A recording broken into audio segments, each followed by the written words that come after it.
আসসালামু আলাইকুম। ইনফিনিটি ম্যাথমেটিক্সে আপনাদের সবাইকে স্বাগতম। আজকে আরেকটি নতুন ক্লাসে আমরা শিখব হচ্ছে ভেক্টর ফাংশনের স্পর্শরেখার সমীকরণ, ভেক্টর সমীকরণ এবং পরামিতিক সমীকরণ। এর আগের ক্লাসে পার্ট 1-এ আমরা দেখেছিলাম একটি ভেক্টর ফাংশনের ডোমেইন নির্ণয় এবং ফাংশনের লেখচিত্র কিভাবে অঙ্কন করা যায়। তো আজকে আমরা একটি অঙ্কের মাধ্যমে স্পর্শরেখার ভেক্টর সমীকরণ এবং পরামিতিক সমীকরণ এই দুটি টপিক শেষ করব। তো এটি করার জন্য আমি বোর্ডে একটি কোশ্চেন লিখেছি। কোশ্চেনটি হচ্ছে F of T is equal I into 2t minus 1 plus J into root over of 4 plus 3t vector ফাংশনের এখানে একটা বিন্দু দেওয়া আছে পি অফ -1, 2 বিন্দু দিয়ে স্পর্শরেখার ভেক্টর সমীকরণ ও পরামিতিক সমীকরণ বের করো। এই কোশ্চেনটি জাতীয় বিশ্ববিদ্যালয়ে 2017, 20 এবং 22 সালে এসেছিল সর্বশেষ। তো এই কোশ্চেনটি আসলে গুরুত্বপূর্ণ। এটি সমাধান করার চেষ্টা করি।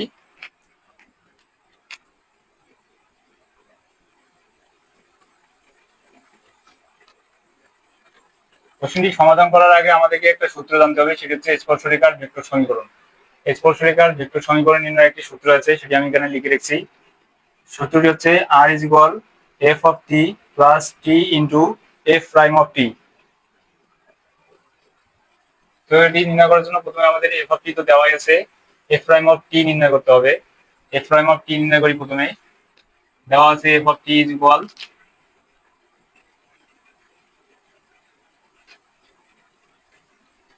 2t minus 1 plus j into root over 4 plus 3t। f prime of t অর্থাৎ ভেক্টর ফাংশনটিকে t এর সাপেক্ষে একবার যদি অন্তরীকরণ করি তাহলে কিরকম হবে। এখানে i থাকলো, ভিতরে যে অংশটি আছে সেটি যদি t এর সাপেক্ষে অন্তরীকরণ করি d dt 2t minus 1 এদিকে যদি অন্তরীকরণ করি 2 সামনে থাকবে এবং t কে যদি অন্তরীকরণ করি তাহলে হচ্ছে 1 মাইনাস 1 কে অন্তরীকরণ করলে পাবো 0, 2 মাইনাস 0 মানে হচ্ছে 2। এখানে i ইন্টু 2 প্লাস ছিল plus J root over of 4 plus 3 কে যদি অন্তরীকরণ করি তাহলে কিরকম হবে d dt root over of 4 plus 3t। হয়তো আমরা এই সূত্রটি জানি আগে থেকেই। সূত্রটি হচ্ছে ddx রুট এক্স যদি হয় তাহলে এটাকে আমরা লিখি 1/2 রুট এক্স। ঠিক এই ফর্মুলা থেকে আমরা লিখতে পারি এই সমান লিখতে পারি 1/2 root over of 4 plus 3t। আর রুটের ভিতরে আরেকটা রাশি আছে, সেটা হচ্ছে 4 প্লাস 3t। এটিকে যদি আমরা অন্তরীকরণ করি 4 কে অন্তরীকরণ করলে হবে 0, 3t কে অন্তরীকরণ করলে পাবো 3। এদিকে যদি আরেকটু সাজিয়ে দেখি তাহলে হচ্ছে 3/2 1/root over of 4 plus 3t। তো ddt root over of 4 plus 3t এটিকে যদি আমরা অন্তরীকরণ করি তাহলে এখানে পাবো 3/2 into 1/root over of 4 plus 3t।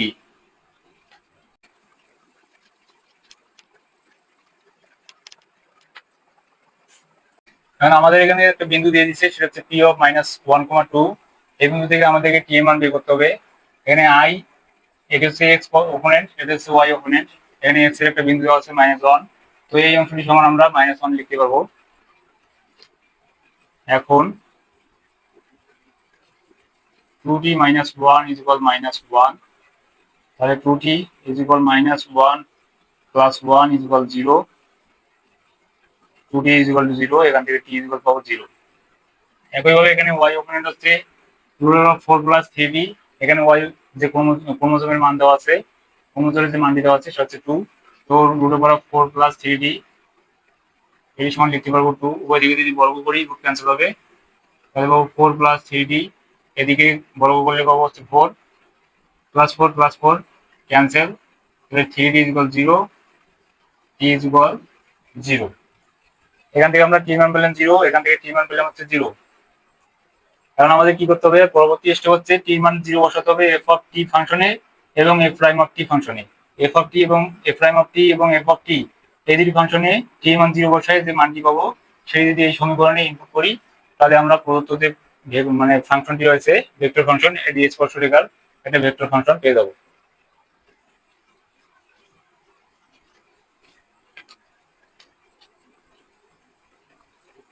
এখন t ইকুয়াল 0 বিন্দুতে প্রথমে f অফ t নির্ণয় করি। f অফ t হচ্ছে কি I 2t minus 1 plus j root over 4 plus 3t।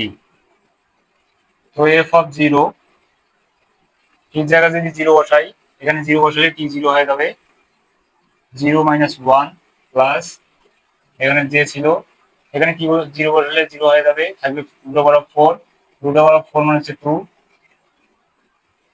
তাহলে f অফ 0 সমান পাবো কি, এখানে i এবং -1 গুণ করলে পাবো -i প্লাস j এবং 2 গুণ করলে পাবো 2j।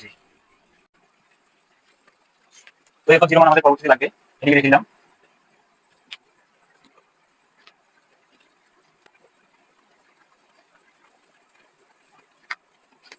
এখন যদি f প্রাইম অফ 0 বসাই তাহলে কি পাবো, এখানে i ইন্টু 2, 2টাকে সামনে লিখি 2i প্লাস j 3/2। t মান যদি 0 বসাই তাহলে এখানে 0 হয়ে যাবে, এখানে 4 হয়ে যাবে কি 2, তাহলে থাকবে 1/2। এদিকে লিখতে পারবো কিভাবে, 2i প্লাস এখানে j এবং 3 উপরে গুণ অবস্থায় আছে, তো j ইন্টু 3/2 দুগুণ হচ্ছে 4। তো আমরা দুটো মান পেলাম, f অফ 0 একটা মান পেলাম, f প্রাইম অফ 0 একটা মান পেলাম। এই মান যদি আমরা এখন এই সমীকরণে ইনপুট করি তাহলে আমরা প্রদত্ত যে ফাংশনটি রয়েছে সেটি স্পর্শরেখার ভেক্টর সমীকরণ পেয়ে যাবো। স্পর্শরেখার ভেক্টর সমীকরণ লিখব কোন,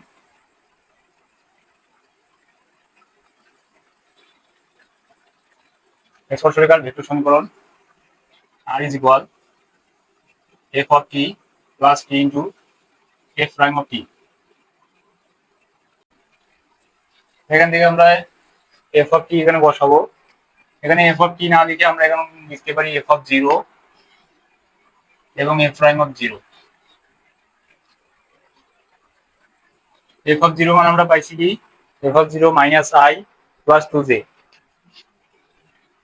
-i plus 2j plus t into f prime of 0, f prime of 0 পাইছি কি 2t plus j into 2i plus j into 3/4 এটি।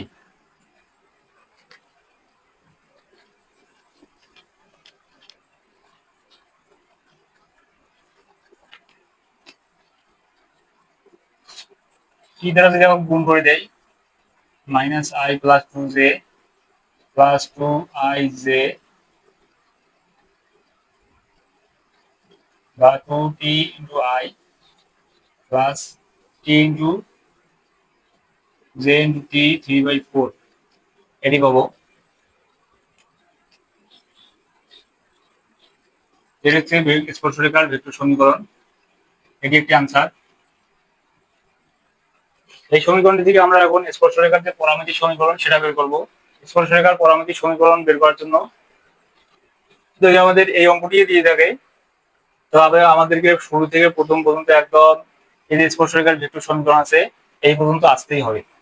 এই পর্যন্ত আসার পর আমরা পরামিতির সমীকরণ বের করতে পারবো। r is equal ix plus jy plus zk। আর সমান যদি আমরা এখন এটা বসাই তাহলে কি রকম পাবো, এদিকে i গুলো একসাথে লিখি, -i, এখানে i আছে প্লাস 2t ইন্টু i, যেগুলো যদি একসাথে লিখি 2j প্লাস এখানে j ইন্টু t ইন্টু 3/4। এখানে i কমন নেই তাহলে কিরকম হবে, i 2t কে সামনে লিখলাম 2t minus 1 প্লাস এখানে j কে যদি কমন নেই j ইন্টু 2 প্লাস 3t/4, অর্থাৎ ix plus jy plus zk এর সমান হচ্ছে এই অংশটি। তো এটিকে যদি আমরা এখন কম্পেয়ার করি ডান পার্শ্ব এবং বাম পার্শ্ব, এখানে i এর সাথে যে i j k এগুলোর সাথে যে চলকগুলো রয়েছে সেগুলো যদি কম্পেয়ার করি তাহলে এক্স সমান পাবো হচ্ছে 2t মাইনাস 1 এবং ওয়াই সমান পাবো কি, এখানে ওয়াই জায়গায় যে সাথে কি আছে 2 প্লাস 3t/4। তো এই দুটি হচ্ছে স্পর্শরেখার পরামিতিক সমীকরণ।